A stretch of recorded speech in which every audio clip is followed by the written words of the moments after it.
بسم الله الرحمن الرحيم. الحمد لله وكفى وسلام على عباده الذين اصطفى. أما بعد، أعوذ بالله من الشيطان الرجيم. بسم الله الرحمن الرحيم. ادخلوا في السلم كافة. سبحان ربك رب العزة عما يصفون وسلام على المرسلين والحمد لله رب العالمين. اللهم صل على سيدنا محمد وعلى آل سيدنا محمد وبارك وسلم. اللهم صل على سيدنا محمد وعلى آل سيدنا محمد وبارك وسلم. اللهم صل على سيدنا محمد وعلى آل سيدنا محمد وبارك وسلم. اللہ رب العزت کا لاکھ لاکھ شکر احسان ہے کہ اللہ پاک نے ہمیں مومن بنایا، اپنے ماننے والوں میں شمار فرمایا.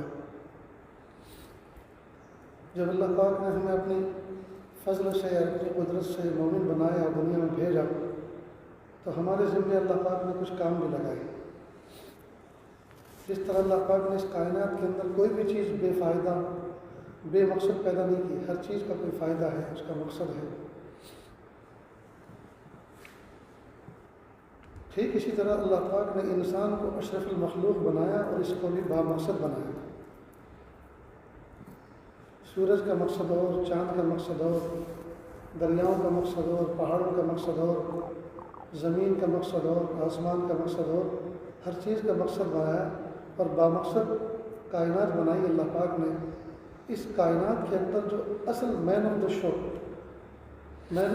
جو اس کے اندر سب سے جو ہے دیکھنے دکھانے کی جو چیز ہے وہ ہے حضرت انسان، اشرف المخلوق جس کو کہتے ہیں. اس اشرف المخلوق کو اللہ پاک نے پیدا فرما کے اس کے ذمے اللہ پاک نے کچھ کام لگائے. اور کام یہ کہ بندہ اللہ تعالیٰ کی مان کر چلے اور اللہ تعالیٰ نے جن کاموں کو نہ کرنے کا حکم دیا ہے ان سے بچے.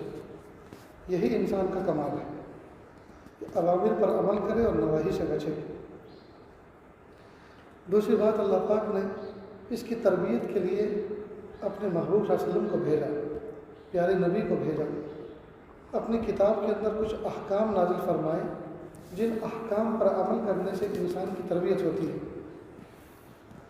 اب اللہ رب العزت نے جن احکام کو قرآن پاک میں نازل کیا اور محبوب صلی اللہ علیہ وسلم کے ذریعے سے جن باتوں پر عمل کرنے کا حکم دیا، انہی باتوں پر عمل کرنے، ان احکام پر چلنے میں ہماری کامیابی ہے اور اس کے خلاف کرنے میں ناکامی.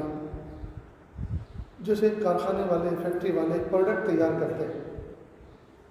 جب پروڈکٹ مثال کے طور پہ پنکھا ہے یا اے سی ہے، تو اے سی بنانے والی کمپنی نے، پنکھا بنانے والی کمپنی نے اپنا پروڈکٹ تیار کیا اور جب اس کو سیل کیا، بیچا، تو اس کے ساتھ میں ایک یوزر گائیڈ، یوزر مینول بھی دیا.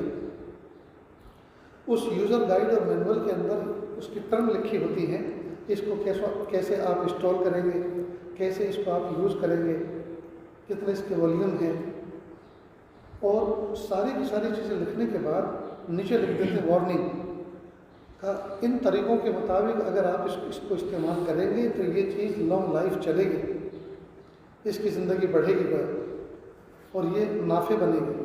اور اگر اس کے خلاف آپ کریں گے تو کمپنی کی کوئی ذمہ داری نہیں ہے، کمپنی کی کوئی ذمہ داری نہیں. لہٰذا ایک ہوتی ہے گارنٹی، ایک ہوتی ہے وارنٹی. وارنٹی پارٹس کی ہوتی ہے اور گارنٹی پوری چیز کی ہوتی ہے. گارنٹی کا مطلب ہم پوری چیز نہیں دیں گے اور وارنٹی کا مطلب یہ ہے کہ ہم کچھ پارٹ بدل کے دیں گے.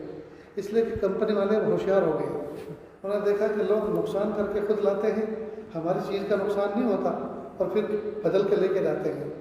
تو پھر کہتے ہیں کہ دیکھو آپ نے اس کو جلایا ہے تو آپ نے اس کے کنیکشن کیے، غلط کنیکشن کیے تھے. جب آپ نے غلط کنیکشن کیے ہیں تو یہ جل گئی. تو اس میں مشین کا قصور نہیں ہے، مشین بنانے والوں کا قصور نہیں، قصور آپ کا ہے، لہٰذا ہم اس کو بدل کے نہیں دیں گے. خیر، تو اللہ رب العزت نے تو جس طرح سے ہر کمپنی اپنے پروڈکٹ کے بارے میں ایک وارنٹی، گارنٹی اور وارننگ دیتی ہے، ٹھیک اللہ رب العزت نے انسانوں کی کامیابی کے لیے جو راستے متعین کیے ہیں وہ قرآن پاک میں واضح کر دیے. فرمایا کہ اے میرے بندو، آپ میرے بندے ہیں، تمہارے رزق کی ذمہ داری میں نے لے رکھی ہے، لہٰذا آپ میرے اوامر پر عمل کریں اور نواہی سے بچیں۔ اب یہ اوامر اور نواہی کیا ہے؟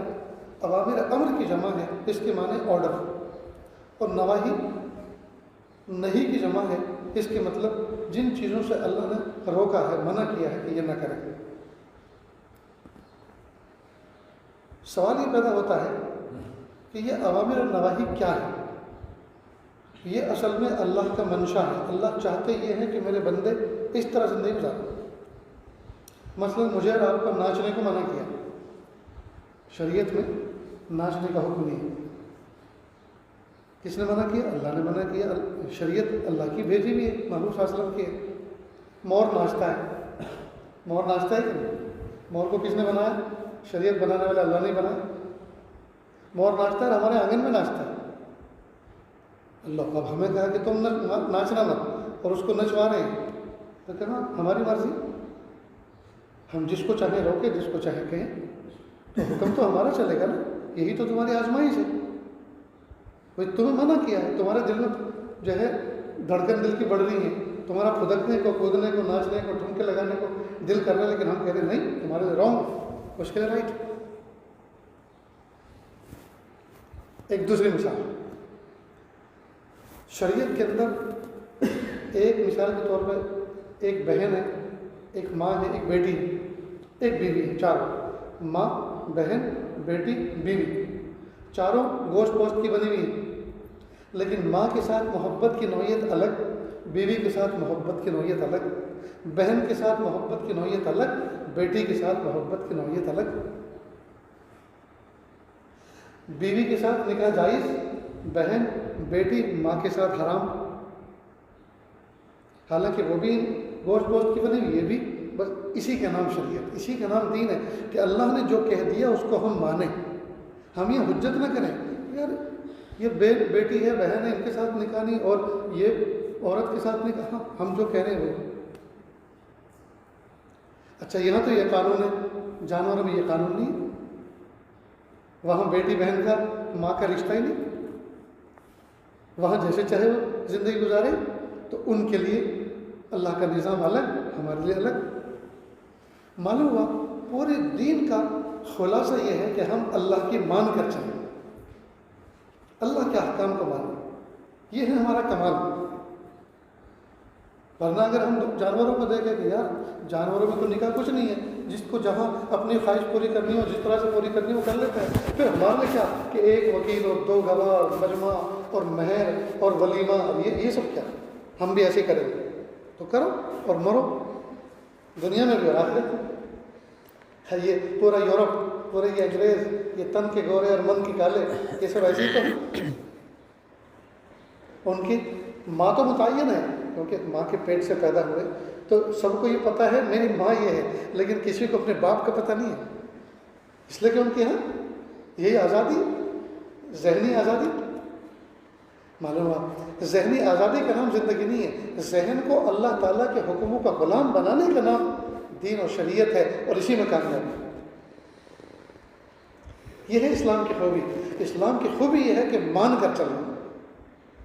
ابھی نماز اذان جمعہ سے پہلے میرے کچھ دوست علماء آئے ہوئے تھے، ان سے بات یہی چل رہی تھی کہ اللہ تعالیٰ نے جو کہا ہے اس کو ماننا، یہ ہمارا کمال ہے۔ اب سورج کو ہم نے بہت اچھا دیکھا، چمکتا ہوا، دمکتا ہوا، پوری دنیا کو نہلا دیا روشنی میں۔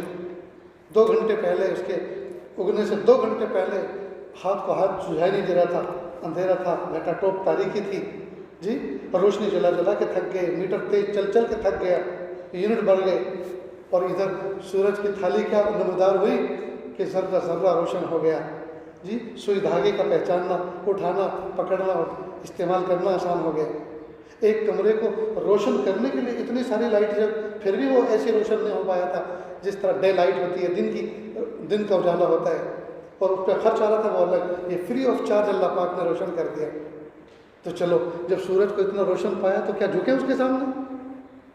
یہی تو ہمارا دین ہے، ہم اس کو نمسکار نہیں کر سکتے۔ کیوں؟ سورج ہمارا غلام ہے، سورج میرا غلام ہے۔ اللہ پاک نے سورج کو اور چاند کو، دریا کو اور پہاڑ کو، ستاروں کو اور آسمان کو اور زمینوں کو اور پوری کائنات کی ہر چیز کو میرا اور آپ کا غلام بنایا ہے۔ سورج میری کھیتی پکاتا ہے، سورج میرے راستے میں روشنی بکھیرتا ہے، تو وہ میرا غلام ہے، خادم ہے۔ یہ الگ بات ہے کہ خادم بہت خوبصورت ہے، خادم اچھا ہے، اگر کسی کا نوکر خوبصورت اچھا ہو تو کیا اس کو گود میں بٹھائے گی یا اس کے پیر چومیں گے؟ تو ٹھیک ہے، سورج میں خوبصورتی ہے، سورج میں روشنی ہے، سورج میں اللہ نے ایک خاص انرجی اور قوت اور قدرت رکھی ہے، لیکن اس کا مطلب یہ تو نہیں ہے کہ ہم اس کے سامنے جھک جائیں۔ تو چلو اس کے سامنے جھک گئے تو پھر سورج کو پیدا کرنے والے کو کیا کریں گے؟